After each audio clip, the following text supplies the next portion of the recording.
Hello दोस्तों, आप सभी का स्वागत है आपके अपने परिवार मैथ मस्ती में। मैं हूं आलोक सिंह आतिश और आज के इस वीडियो सेशन में हम लोग बात करने वाले हैं कोयला की। जी हाँ दोस्तों, हम उसी कोयला की बात करने वाले हैं जिसको आप लोग बराबर देखते हैं और अपने डेली लाइफ में वो आपका क्या यूज़ है वो आप खुद भी समझते हैं। हम लोग कोयला को बस देखते हैं लेकिन कभी उसके समझने का प्रयास नहीं किए, वो किस तरह से बना है इसका प्रयास नहीं किए।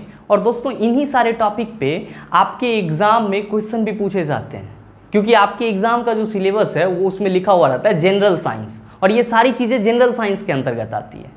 तो आज के इस वीडियो सेशन में हम लोग देखेंगे कि कोयला किस तरह से बनता है, साथ ही साथ इसके जो कुछ और इम्पोर्टेंट टॉपिक हैं जैसे कि कोयला का प्रकार, कोयला का उपयोग और कोयला का उत्पाद, ये सारे क्या होते हैं और इससे रिलेटेड आपके एग्जाम में किस तरह से क्वेश्चन पूछे जाते हैं। तो बने रहिएगा वीडियो के अंत तक, क्योंकि आज के इस वीडियो में आपको बहुत ही इंटरेस्टिंग फैक्ट सीखने को मिलेगी जो आपके एग्जाम के लिए बहुत ही उपयोगी साबित होगा। आइए दोस्तों, हम लोग अपने पहले टॉपिक की शुरुआत करें। कोयला का डेफिनेशन या फिर कोयला क्या होता है, ये चीज़ आप बखूबी समझ रहे हैं। डेफिनेशन देंगे, लेकिन डेफिनेशन आपका जब आप फॉर्मेशन प्रक्रिया को पढ़ेंगे तो आपका पूरा का पूरा डेफिनेशन क्या, पूरा कोयला ही आपका क्लियर हो जाएगा। आइए देखते हैं कि इसका निर्माण प्रक्रिया क्या होता है। सबसे पहले तो आपको माइंड में ये सेट करना होगा कि कोयला की जो निर्माण की प्रक्रिया होती है, फॉर्मेशन की जो प्रोसेस होती है, वो एक दिन में पूरा नहीं होती है, शॉर्ट टर्म नहीं होती है, ये लॉन्ग टर्म होती है। मतलब कोयला आपका 1 साल, 2 साल, 5 साल में नहीं बन के तैयार हो जाता है। कोयला आपका लगभग 300 साल, हजारों साल इसको बनने में लग जाते हैं। और दोस्तों इसके निर्माण की प्रक्रिया के बारे में ऐसा एक आपका बहुत ही इंटरेस्टिंग सा घटना है। आज से 300 मिलियन पहले की ये घटना है, 300 मिलियन ईयर पहले की घटना है। दोस्तों ऐसा माना जाता है कि आज से 300 मिलियन ईयर पहले, 300 मिलियन साल पहले पृथ्वी पर वनस्पति बहुत ज़्यादा था। वनस्पति बोले तो पेड़ पौधा बहुत ज़्यादा था। पेड़ पौधा क्या था, पृथ्वी पर बहुत ज़्यादा था। ट्री और प्लांट क्या थे, बहुत ज़्यादा। मतलब आप कह सकते हो कि आज से 300 साल पहले पृथ्वी पे वनों का जो क्षेत्रफल था वो ज़्यादा था, मतलब ज़्यादा मात्रा में पेड़ पौधे थे।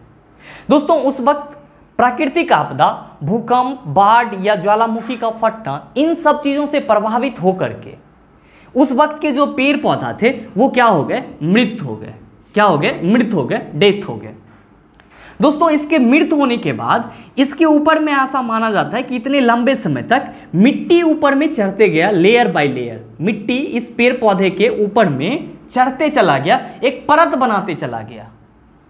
और परत बनाते बनाते वो जो आपका पेड़ पौधा जो मृत हुआ वो क्या हुआ, जमीन के बहुत नीचे चला गया। मतलब क्या कि पृथ्वी के बहुत नीचे चला गया। दोस्तों जैसे ही वो पृथ्वी के नीचे गया तो अंदर में उसको अत्यधिक ताप मिला, बहुत ज्यादा ताप मिला। बहुत ज्यादा क्या मिला उसको, ताप मिला और बहुत ज्यादा दाब मिला। मतलब क्या कि दोस्तों जो आपका मृत पेड़ पौधा था वो जैसे ही उसके ऊपर मिट्टी का लेयर बनते चला गया, परत दर परत, तो वो पेड़ पौधा सब जमीन के नीचे आते चले गए। अंदर में बहुत ज़्यादा दाब और बहुत ज़्यादा ताप के चलते, मतलब क्या कि under high pressure and temperature के चलते ये जो आपका पेड़ पौधा है जिसको आप वनस्पति बोलते हो, जिसको आप क्या बोलते हो, वनस्पति बोलते हो, ये आपका किस में परिवर्तित हो गया, ये आपका कोयला में परिवर्तित हो गया। किस में परिवर्तित हो गया, कोयला में परिवर्तित हो गया। मतलब क्या हम कह सकते हैं कि कोयला का जो निर्माण होता है, कोयला का जो निर्माण होता है वो किससे होता है, पेड़ और पौधों के सड़ने और गलने से होता है। किससे होता है, पेड़ पौधे के सड़ने गलने से। और सड़ने गलने से कब, सड़ने गलने से आपका कब, जब वो जमीन के अंदर चला गया हो और जमीन के अंदर क्या हो, प्रेशर बहुत ज़्यादा हो और टेम्परेचर क्या हो, बहुत ज़्यादा हो। और एक साथ ही साथ एक चीज़ और याद रखिएगा कि वहाँ पे हवा नहीं होती है, एयर जो होती है वो क्या होता है आपका, अब्सेंस होता है। मतलब आप कह सकते हो क्या कि पृथ्वी के अंदर पेड़ पौधों का हवा के अनुपस्थिति में अत्यधिक दाब एवं ताप के चलते कोयला का निर्माण होता है। क्या होता है, कोयला का निर्माण होता है। और इस पूरी प्रक्रिया को होने में दोस्तों लगभग हजारों साल का वक्त लग जाता है। दोस्तों इस प्रक्रिया को हम लोग क्या कहते हैं? इस प्रक्रिया को हम लोग कार्बनीकरण कहते हैं। क्या कहते हैं? कार्बनीकरण कहते हैं। आप कहेंगे आप कौन सी प्रक्रिया की बात कर रहे हैं? इसको दोस्तों हम लोग इंग्लिश में कार्बोनाइजेशन भी कहते हैं। क्या कहते हैं? कार्बोनाइजेशन। अब आप कहेंगे कि सर आप ये कार्बनीकरण कहाँ से ले आए? तो सिंपल, यही चीज आपके एग्जाम में पूछा जाता है कि वनस्पति से कोयला का बनना निम्नलिखित में से कौन सी प्रक्रिया है? कार्बनीकरण प्रक्रिया है, कार्बोनाइजेशन प्रक्रिया है। दोस्तों ये स्लो प्रक्रिया है या फास्ट प्रक्रिया है? आप देख रहे हैं कि इसमें लंबा समय लग रहा है। मतलब क्या कि आपका जो पेड़ पौधा वनस्पति है वो धीरे धीरे किस में बदलता है? कोयला के रूप में बदल जाता है। किस में बदल जाता है? कोयला के रूप में बदल जाता है। तो पूरा का पूरा आपका ये कुछ इस तरह से कोयला निर्माण की प्रक्रिया होती है जो एक लंबे समय में जाकर के अंत होती है। अब सवाल ये उठता है कि चलो सर ये तो समझ गए कि पेड़ पौधा से आपका मेरा कोयला बन जाएगा, और जो पेड़ पौधे से कोयला बनने की प्रक्रिया होगी उसको हम लोग कार्बनीकरण कहेंगे। लेकिन ये कोयला वास्तव में क्या है? ये कोयला वास्तव में क्या है? दोस्तों मैं आपको बता दूं कि कोयला वास्तव में काला सोना है। कोयला क्या है आपका? काला सोना है, ब्लैक गोल्ड है, क्योंकि इसका आपके डेली लाइफ में बहुत ज़्यादा यूज होता है। इसको हम लोग क्या कहते हैं? ब्लैक गोल्ड भी कहते हैं। मतलब आप कह सकते हो कि कोयला आपका काला सोना है, और इससे संबंधित आपके क्वेश्चन एग्जाम में आते भी हैं। लेकिन आप कहेंगे सर ये तो आप इसका अलग नाम बता रहे हैं, इसका डेफिनेशन क्या दे सकते हैं? सिंपल वे में आप इसको डिफाइन भी कर सकते हैं। क्या डिफाइन कर सकते हैं कि कोयला काला रंग का कठोर ज्वलनशील, कोयला काला रंग का कठोर ज्वलनशील कार्बनिक यौगिक है। कौन सा यौगिक है? कार्बनिक यौगिक है, ऑर्गेनिक कंपाउंड है। भाई क्यों है ऑर्गेनिक कंपाउंड?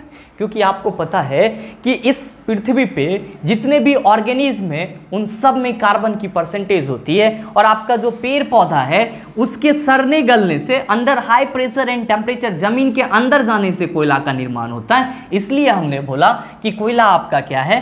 कार्बनिक यौगिक है। मतलब इसमें कार्बन की परसेंटेज होती है। क्या होती है? कार्बन की परसेंटेज होती है।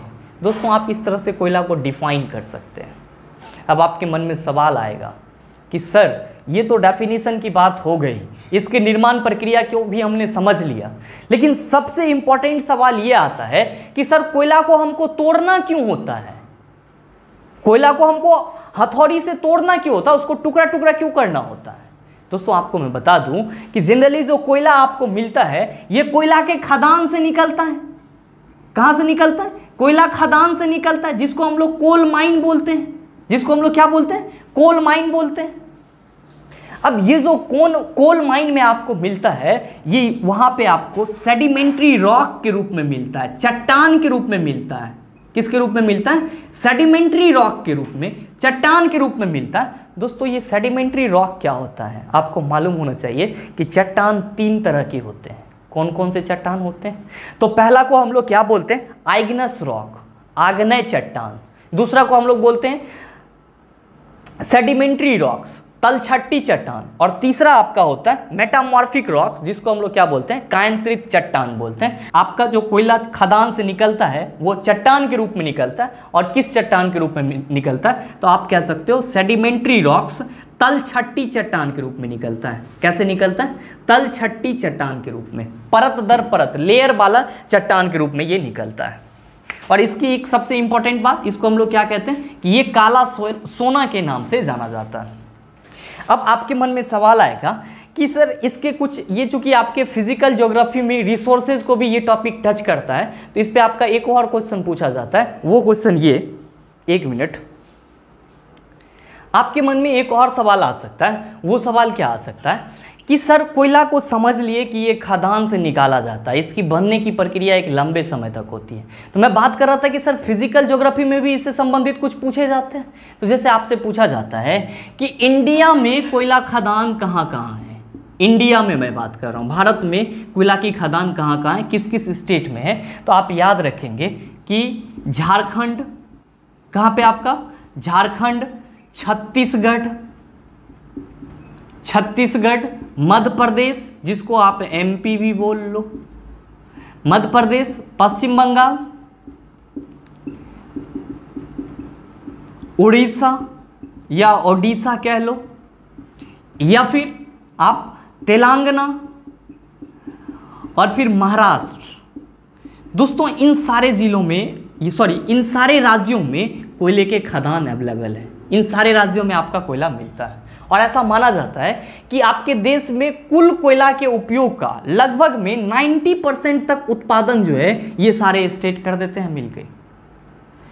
आपसे एक और क्वेश्चन पूछा जाता है कि वर्ल्ड में सबसे ज्यादा कोयला कहां पे मिलता है? दोस्तों ध्यान दीजिएगा, मैं विश्व की बात कर रहा हूं। मैं किसकी बात कर रहा हूं? विश्व की बात कर रहा हूं। दोस्तों आप जब विश्व की बात करते हैं मतलब आप पूरे अर्थ की बात करते हैं, पूरे पृथ्वी की बात करते हैं। और आपको पता है कि जब हम पूरे पृथ्वी की बात करते हैं तो पृथ्वी के बीच से एक इक्वेटर लाइन भी जाती है जिसको हम लोग विषुवत रेखा बोलते हैं, और ये पृथ्वी को दो बराबर भाग में बांटती है। ऊपर वाले को हम लोग उत्तरी गोलार्ध नॉर्दर्न हेमिस्फीयर कहते हैं, आधे को ऊपर वाले को हम लोग क्या कहते हैं? उत्तरी गोलार्ध नॉर्दर्न हेमिस्फीयर, और नीचे वाले को हम लोग क्या कहते हैं? दक्षिणी गोलार्ध साउदर्न हेमिस्फीयर, दक्षिणी गोलार्ध साउदर्न हेमिस्फीयर। तो याद रखेंगे इसमें क्या कि आपके पूरे वर्ल्ड में जो 90% कोयला का प्रोडक्शन होता है वो 90% कोयला का प्रोडक्शन उत्तरी गोलार्ध में होता है। कहां पे होता है? पृथ्वी के उत्तरी गोलार्ध वाले हिस्से में होता है। और आपका जो दक्षिणी गोलार्ध है इसमें आपके टोटल 10% ही कोयला का उत्पादन हो पाता है। दोस्तों इसको आप याद रख सकते हैं। 10 से दक्षिणी, आपसे अगर दक्षिणी गोलार्ध में पूछा जाए कि कोयला का उत्पादन का प्रतिशत रेट क्या है तो 10 से दक्षिणी और 10 से 10 आप याद रख सकते हैं। मतलब क्या कि आपके इंडिया में झारखंड, छत्तीसगढ़, मध्य प्रदेश, पश्चिम बंगाल, उड़ीसा, तेलंगाना, महाराष्ट्र ये सब ऐसे राज्य हैं जिसमें कोयला का उत्पादन होता है या कोयला मिलता है, कोयला के खदान मिलते हैं। और विश्व में अगर हम कोयला की प्रतिशतता की बात करें तो उत्तरी गोलार्ध में सबसे ज़्यादा 90% उत्पादन होता है और दक्षिणी गोलार्ध में कितना होता है? 10% उत्पादन होता है। दोस्तों इससे रिलेटेड आपके क्वेश्चन पूछे जाते हैं। पहला तो कोयला निर्माण की प्रक्रिया से सीधे क्वेश्चन पूछा जाता है कि वनस्पति से या पेड़ पौधे से कोयला के बनने की प्रक्रिया को क्या कहते हैं? तो हम लोग कहते हैं कार्बनीकरण, कार्बोनाइजेशन कहते हैं। निम्नलिखित में से काला सोना ब्लैक गोल्ड के रूप में जाना जाता है, तो आपका कोयला ब्लैक गोल्ड के रूप में जाना जाता है। निम्नलिखित में से किस गोलार्ध में कोयला का उत्पादन सबसे ज्यादा होता है? तो उत्तरी गोलार्ध में कोयला का उत्पादन सबसे ज्यादा होता है। तो दोस्तों आपको इस तरह से क्वेश्चन पूछे जाते हैं। दोस्तों उम्मीद करते हैं कि कोयला निर्माण प्रक्रिया और कोयला क्या होता है इसको आप समझ पा रहे होंगे अच्छे से। अब हम लोग नेक्स्ट टॉपिक की बात कर लेते हैं, कोयला का प्रकार ये क्या होता है। आइए इसको भी देख लेते हैं हम लोग।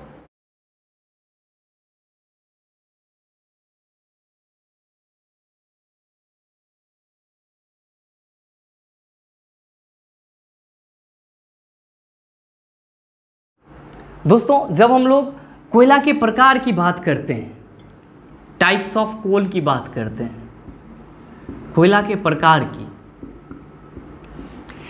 तो आपको मालूम होना चाहिए कि कोयला को हम उसके कार्बन के प्रतिशत के आधार पे बांटते हैं। किसके आधार पे बांटते हैं? कार्बन के प्रतिशत के आधार पे। और कोयला निर्माण का जो प्रारंभिक दौर होता है उसमें सबसे पहले आपका कौन सा कोयला बनता है? पिट बनता है। कौन सा बनता है? आपका पिट बनता है। उसके बाद आपका क्या होता है? उसके बाद आपका लिग्नाइट होता है। कौन सा होता है? लिग्नाइट। और फिर आपका कौन सा होता है? बिटुमिनस होता है। कौन सा होता है? बिटुमिनस। और फिर आपका एंथ्रासाइट। दोस्तों ये कोयला के 4 टाइप हैं। कितने टाइप हैं? 4 टाइप। कौन कौन सा? पीट, लिग्नाइट, बिटुमिनस और एंथ्रासाइट। आपको मालूम होना चाहिए कि आपके पीट में टोटल जो कोयला की परसेंटेज होती है वो कितनी होती है? वो होती है 50 से 60% ही इसमें, सॉरी कोयला की परसेंटेज मैं बोल रहा हूँ, कार्बन की परसेंटेज होती है वो कितनी होती है? 50 से 60% के आसपास में। 60 से 70% तक कार्बन आपका किस में होता है? तो लिग्नाइट में होता है। किस में होता है? आपका लिग्नाइट में होता है। 70 से आपका 86% तक जो कोयला होता है, सॉरी कार्बन का जो परसेंट होता है वो किस में होता है? तो वो आपका बिटुमिनस में होता है। और जब दोस्तों हम लोग बात करते हैं एंथ्रासाइट की, तो इसमें टोटल आपका जो कार्बन का परसेंटेज होता है वो 90 से 98% तक होता है। दोस्तों कोयला के जिस प्रकार में कार्बन की प्रतिशतता जितनी ज़्यादा होगी वो कोयला उतना ज़्यादा अच्छा माना जाएगा, और इसीलिए दोस्तों हम लोग एंथ्रासाइट को सबसे उत्तम कोयला कहते हैं। क्या कहते हैं हम लोग? सबसे उत्तम कोयला, क्योंकि इसमें कार्बन की परसेंटेज क्या होती है? ज़्यादा होती है। बिटुमिनस 70 से 86%। इसके बारे में दोस्तों आपको एक चीज़ याद रखना है, बिट्टू बहुत ही कॉमन नाम है, हर घर में इसका यूज़ होता है। तो हम लोग जो घरेलू उपयोग में कोयला का उपयोग करते हैं वो आपका घरेलू उपयोग में आने वाला जो कोयला है वो कौन सा है? आपका बिटुमिनस है। कौन सा है? आपका बिटुमिनस। और इंडिया और साथ ही साथ वर्ल्ड में जो सबसे ज़्यादा आपको कोयला का प्रकार मिलता है, सर्वाधिक पाए जाने वाला कोयला का प्रकार है ये बिटुमिनस। सर्वाधिक पाया जाने वाला कोयला का प्रकार है बिटुमिनस। सर्वाधिक पाया जाने वाला कोयला का प्रकार है ये। दोस्तों एक सबसे इंपॉर्टेंट चीज और याद रखेंगे लिग्नाइट के बारे में। क्या? कि लिग्नाइट को हम लोग भूरा कोयला के नाम से जानते हैं। किसके नाम से जानते हैं? भूरा कोयला, ब्राउन कोल के नाम से जानते हैं, ब्राउन कोल के नाम से। अब बोलेंगे याद ना रहेगा, ये बात नहीं याद रहेगा तब भूरा कोयल को भूरा कोयली याद रख लीजिएगा। तो ली से आपको क्या याद रह जाएगा? ली से लिग्नाइट याद रह जाएगा।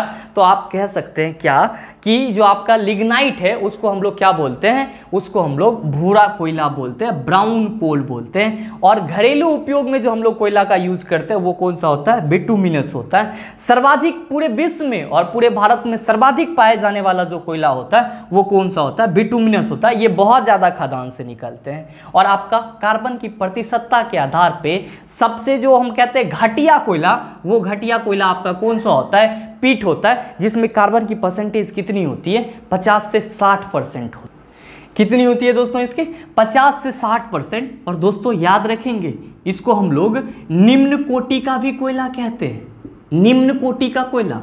तो आपके एग्जाम में इससे संबंधित क्वेश्चन पूछे जाते हैं कि निम्नलिखित में से कौन सा कोयला का प्रकार निम्न कोटि का कोयला कहलाता है? तो पिट। सबसे ज्यादा या अति उत्तम कोयला आपका कौन सा कहलाता है? तो एंथ्रासाइट। ब्राउन कोयला, भूरा कोयला किसको बोलते हैं हम लोग? तो भूरा कोयला अगर आपसे पूछे तो वहां पे कोयली लगा देना, लिग्नाइट आपको याद रह जाएगा।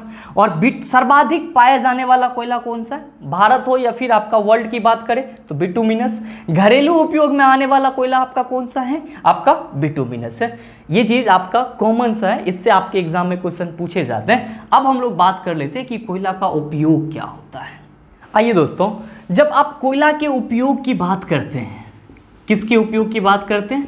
कोयला का उपयोग की, तो आप क्या कहते हैं दोस्तों कि सबसे जो पहला इसका उपयोग होता है वो कैसे होता है? ईंधन के रूप में होता है, फ्यूल के रूप में होता है। ठीक है। दूसरा, कोयला का उपयोग थर्मल पावर प्लांट में भी होता है, जिसको हम लोग ये कहते हैं जहां पे आपका विद्युत का उत्पादन होता है टेम्परेचर से, तापीय विद्युत गृह जिसको हम लोग कहते हैं, थर्मल पावर प्लांट। पहला आपका क्या होता है? कोयला का उपयोग पहला हम लोग करते हैं ईंधन के रूप में। दूसरा हम लोग क्या कहते हैं कि थर्मल पावर प्लांट के रूप में करते हैं।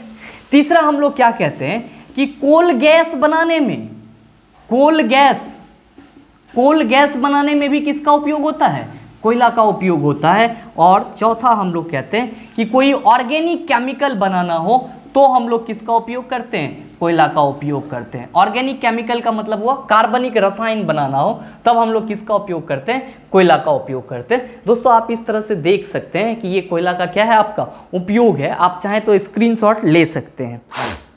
अब नेक्स्ट आता है दोस्तों कि चलो सर ये कोयला का हमने उपयोग देखा कि पहला चीज ईंधन के रूप में, लेकिन कभी कभी हमारे एग्जाम में क्वेश्चन पूछा जाता है निम्नलिखित में से जीवाश्म ईंधन कौन सा है? ये फॉसिल्स फ्यूल क्या होता है? जीवाश्म ईंधन। दोस्तों कोयला आपका एक प्रकार का जीवाश्म ईंधन है। और फॉसिल्स फ्यूल्स की बात जब हम लोग करते हैं तो क्या कहते हैं कि ऐसा ईंधन जो जीवों के विघटन से बना हो, या सिंपल वे में ऐसा ईंधन जिसमें कार्बन ऊर्जा का मुख्य रूप से स्रोत हो, क्या हो, ऊर्जा का मुख्य रूप से स्रोत हो, उसको हम लोग क्या कहते हैं, जीवाश्म ईंधन कहते हैं, या ऑर्गेनिज्म से बना हुआ फ्यूल आपका जीवाश्म ईंधन कहलाता है। तो कोयला आपका प्लांट से बनता है, फलतः हम लोग इसको क्या कहते हैं, ये आपका और फॉसिल्स फ्यूल से जीवाश्म ईंधन है। नेक्स्ट दोस्तों, थर्मल पावर प्लांट में इसका उपयोग बॉयलर में होता है, बॉयलर को चलाने के लिए, ताकि वाष्प आपका तेजी से बन सके, उसका टरबाइन घूम सके। कोल गैस बनाने में इसकी भी अपनी बहुत इंपॉर्टेंट है, इसका उपयोग उद्योग में भी होता है। और साथ ही साथ कोल गैस का उपयोग सबसे ज्यादा स्ट्रीट लाइट के रूप में किया जाता है। आपको मैं आगे बताऊंगा इसी अभी ही कोयला के उत्पाद में कि ये कोल गैस क्या होता है, और साथ ही साथ ऑर्गेनिक केमिकल्स के स्रोत के रूप में या ऑर्गेनिक पदार्थों को बनाने के स्रोत के रूप में होता है। अच्छा दोस्तों, यहाँ पे मैंने बात करा ईंधन की, तो आपको ना लगता है कि कोयला आपका ऊर्जा का भी एक स्रोत है? ऑब्वियसली कोयला ऊर्जा का स्रोत है। आप कहेंगे सर कैसे? तो जब आप कोयला को बर्न करते हैं, किसके साथ बर्न करेंगे भैया? जब भी आप किसी चीज को जलाएंगे तो ऑक्सीजन के साथ जलाएंगे। तो दोस्तों, जब हम लोग कोयला को बर्न करते हैं तो कोयला क्या करता है आपका, कि प्रकाश और ऊष्मा देता है। क्या देता है आपका? प्रकाश और ऊष्मा देता है। और आपको पता होना चाहिए कि कोई भी चीज जो प्रकाश और ऊष्मा दे रहा हो वो क्या होता है, आपका ऊर्जा का स्रोत होता है। तो आप ये भी कह सकते हैं कि कोयला जो है वो क्या है, आपका स्रोत है। किस चीज का? ऊर्जा का, सोर्स ऑफ एनर्जी है। किस चीज का है? सोर्स ऑफ एनर्जी है, ऊर्जा का ये स्रोत है। अब आपके मन में सवाल उठेगा कि सर ऊर्जा के स्रोत तो बहुत तरह के होते हैं, कुछ ऊर्जा के स्रोत नवीकरणीय होते हैं, कुछ अनवीकरणीय हैं, तो कोयला कौन सा ऊर्जा का स्रोत है? तो मैं आपको बता दूं कि कोयला जो है आपका अनवीकरणीय ऊर्जा का स्रोत है। अनवीकरणीय मतलब non renewable sources of energy है। अनवीकरणीय ये क्या होता है? दो टाइप के सोर्सेज ऑफ एनर्जी होते हैं, या आप कह सकते हो कि दो टाइप का आपका संसाधन होता है। एक तो वो नवीकरणीय जो फिर से तैयार हो सके, और एक अनवीकरणीय जो फिर से तैयार नहीं हो सके। तो कोयला आपको फिर से तैयार होना इसलिए हम लोग कहते हैं नहीं हो पाता है क्योंकि इसके बनने में बहुत लंबा समय लगता है। सो हम लोग एक लाइन में इसको कह के निकल जाते हैं कि कोयला अगर एक बार समाप्त हो गया तो फिर से इसको क्रिएट करना मुश्किल है। सो हम लोग कोयला को क्या कहते हैं कि कोयला आपका एक अनवीकरणीय ऊर्जा का स्रोत है। अब नवीकरणीय ऊर्जा के स्रोत क्या हो सकते हैं? तो हम लोग कहते हैं नवीकरणीय ऊर्जा का स्रोत ऐसा स्रोत होता है जिसको हम लोग बार बार प्राप्त कर सकते हैं। ठीक है, तो आप कहेंगे कि अगर आपसे कभी क्वेश्चन पूछा जाए कि कोयला निम्नलिखित में से किस प्रकार का ऊर्जा का स्रोत है, तो आप कह सकते हैं non renewable sources of energy है, अनवीकरणीय ऊर्जा का स्रोत है। दोस्तों, आपसे कोयला के उपयोग से जो क्वेश्चन पूछे जाएंगे वो लगभग इतना में ही रहता है, और मेरे ख्याल से आप उसको आसानी से सॉल्व कर लेंगे। अब हम लोग बात कर लेते हैं कोयला का उत्पाद, प्रोडक्ट ऑफ कोल क्या होता है। दोस्तों, जब हम लोग कोयला के उत्पाद की बात करते हैं, प्रोडक्ट ऑफ कोल की बात करते हैं, किसकी बात कर रहे हैं दोस्तों? प्रोडक्ट ऑफ कोल की। तो क्या कहते हैं कि जब आप कोयला को वायु के अनुपस्थिति में, मतलब क्या कि अब्सेंस ऑफ एयर, वायु के अनुपस्थिति में क्या करते हो? गर्म करते हो। क्या करते हो? गर्म करते हो। तो आपको क्या मिलता है? तब आपको तीन चीज मिलता है। पहला क्या मिलता है? कोल गैस मिलता है। क्या मिलता है आपका? Coal gas. दूसरा आपका क्या मिलता है? कोल तार मिलता है। क्या मिलता है आपका? कोल तार, जिसको हम लोग अलकतरा भी कहते हैं, कोल तार कहते हैं इसको। और पहला आपका कोल गैस, इसको हम लोग लिखते हैं। नेक्स्ट जो आपका मिलता है वो मिलता है आपका कोक। दोस्तों, ये चीज याद रखेंगे क्या कि कोल गैस, कोल तार और कोक, ये तीनों ही आपके क्या हैं? कोयला के उत्पाद हैं, प्रोडक्ट हैं। और ये कैसे मिलता है? जब आप कोयला को वायु के अब्सेंस में गर्म करते हो, तब आपको ये तीनों चीज मिलता है। अब आप कहेंगे सर चलो मिलता तो है ये, लेकिन इसकी उपयोगिता क्या होती है? दोस्तों, आपको मैं बता दूं कि कोल गैस जो होता है ये जनरली आपके मीथेन और हाइड्रोजन का मिश्रण होता है। क्या होता है? मीथेन और हाइड्रोजन का मिश्रण होता है। और इसका उपयोग हम लोग किस लिए करते हैं, किस पर्पज से करते हैं? इसका उपयोग हम लोग गैसीय ईंधन के पर्पज से करते हैं, या इसका उपयोग गैसीय ईंधन के रूप में भी होता है। एक चीज और याद रखेंगे, पहले के ज़माने में कोयला का उपयोग हम लोग रेल के इंजन को चलाने के लिए करते थे, जो आपका भाप इंजन कहलाता था। तो अब है नेक्स्ट कोल गैस। मैंने आपको बताया कि अभी जस्ट कि कोल गैस की जब हम लोग बात करते हैं तो कहते हैं सर ये मीथेन और हाइड्रोजन का मिश्रण है जिसका उपयोग गैसीय ईंधन के रूप में बड़े बड़े उद्योगों में की जाती है। अब नेक्स्ट जो इस पे सबसे इंपॉर्टेंट सवाल ये आता है कि इसी कोल गैस का उपयोग हम लोग प्रकाश के लिए भी कर सकते हैं, क्योंकि अभी आपने जस्ट देखा कि कोयला ऊर्जा का एक स्रोत भी है, तो ये प्रकाश भी देता है और ऊष्मा भी देता है। तो प्रकाशीय स्रोत के रूप में हम कर सकते हैं या प्रकाश के लिए कर सकते हैं। दोस्तों इसी चीज को जानने के लिए कोल गैस का प्रकाश के रूप में मतलब क्या कि स्ट्रीट लाइट के रूप में सबसे पहला प्रयोग 1810 में लंदन में किया गया था। और दोस्तों लंदन में स्ट्रीट लाइट जो था उस वक्त किससे जलाया जा रहा था? कोल गैस से ही जलाया जा रहा था। कब? 1810 में लंदन में। और 1820 में इसी कोल गैस का यूज किसके लिए किया गया? न्यूयॉर्क सिटी में स्ट्रीट लाइट के उपयोग के लिए किया गया था। तो ये दो महत्वपूर्ण डेट हैं, इसको आप याद रख सकते हैं कि कोल गैस का सबसे पहले स्ट्रीट लाइट में प्रयोग करने वाला देश कौन सा था, शहर कौन सा था? तो आप कह सकते हैं 1810 में लंदन और 1820 में आपका कौन? न्यूयॉर्क। नेक्स्ट आता है दोस्तों हम लोग कोल तार, जिसको हम अलकतरा भी कहते हैं। ये जनरली 200 तरह के इसमें कार्बनिक मटेरियल होते हैं, 200 तरह के कार्बनिक मटेरियल इसमें अवेलेबल होते हैं। और पहले के ज़माने में हम लोग अलकतरा का यूज रोड की सतह को चिकना बनाने के लिए करते थे, रोड सरफेसिंग में करते थे। लेकिन आज के समय में इस कोल तार की उपयोगिता हम लोग रोड के सरफेस बनाने में नहीं करते। अब हम लोग रोड की सरफेस को बनाने के लिए बिटुमीन का उपयोग करते हैं। किसका उपयोग करते हैं? बिटुमीन का उपयोग करते हैं। पहले कुछ समय पहले हम लोग अलकतरा का यूज़ करते थे। और साथ ही साथ कुछ केमिकल ड्रग्स वगैरह बनाने में भी इसका उपयोग किया जाता है। नेक्स्ट बात आती है दोस्तों कोक की। आप कहेंगे कि ये जो कोक है इसमें सबसे ज़्यादा ये कार्बन का सबसे शुद्ध रूप है, या आप कह सकते हो कि ये कोयला का सबसे शुद्ध रूप है। और इसमें 98% तक कार्बन की मात्रा होती है। कितने परसेंट तक कार्बन की मात्रा होती है? 98% तक कार्बन की मात्रा होती है। और दोस्तों इसका उपयोग कहाँ पे होता है? तो आपका इसका उपयोग धातु के निष्कर्षण में होता है। धातु के निष्कर्षण में होता है। और धातु के निष्कर्षण मतलब समझ रहे हैं? एक्सट्रैक्शन ऑफ मेटल, मतलब धातु को उसके अयस्क से बाहर निकालने की प्रक्रिया में कोक का यूज होता है। किस रूप में? अपकारक के रूप में। किस रूप में यूज होता है? अपकारक के रूप में, रिड्यूसिंग एजेंट के रूप में किसका उपयोग किया जाता है? कोक का उपयोग किया जाता है। बैटरी का इलेक्ट्रोड बनाने में भी करते हैं। बैटरी का इलेक्ट्रोड बनाने में भी करते हैं। किसका उपयोग? कोक का उपयोग। साथ ही साथ आप ये भी याद रखेंगे कि कोक को हम लोग बेटर फ्यूल भी कहते हैं, क्योंकि ये जब आपका जलता है, बर्न होता है, तो ये बहुत कम अमाउंट में आपका धुआं रिलीज करता है और ये नॉन पॉइजनस होता है, ज़्यादा जहरीला नहीं होता, इसलिए कोक को बेटर फ्यूल भी कहा जाता है। तो दोस्तों ये पूरा का पूरा आपका प्रोडक्ट ऑफ कोल था, जिस पे आपके बहुत सारे क्वेश्चन बन सकते हैं। जैसे कि आपका पहला क्वेश्चन तो यहीं पे बन जाता है कि कोल गैस का किस पर्पस से यूज़ किया जाता है? तो आप कह सकते हैं गैसीय ईंधन के पर्पस से यूज़ किया जाता है। कोल गैस से स्ट्रीट लाइट जलाने वाला सबसे पहला शहर कौन था? तो 1810 में लंदन। अब नेक्स्ट आपसे क्वेश्चन पूछा जाता है कि अभी वर्तमान समय में रोड के सरफेस को मुलायम करने के लिए हम लोग किस चीज़ का उपयोग कर रहे हैं? तो बिटुमीन का उपयोग कर रहे हैं। और पहले के ज़माने में हम लोग अलकतरा, जिसको कोल तार बोलते थे, उसका उपयोग किया जाता था। आपसे ये भी पूछा जा सकता है कि कोयला का सबसे शुद्ध रूप क्या है? तो कोक, जिसमें कार्बन की लगभग 98% मात्रा होती है।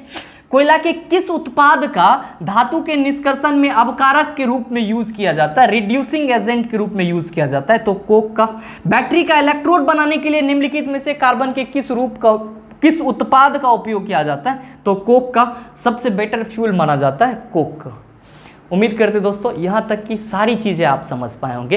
एक चीज़ और आपका रह जाता है जो आपसे पूछा जाता है, याद रखेंगे कि बिटुमिनस जो आपका कोयला का एक प्रकार है, मैं भूल गया था उस वक्त। बिटुमिनस जो होता है इसको हम लोग मुलायम कोयला के नाम से भी जानते हैं, सॉफ्ट कोयला के नाम से भी जानते हैं।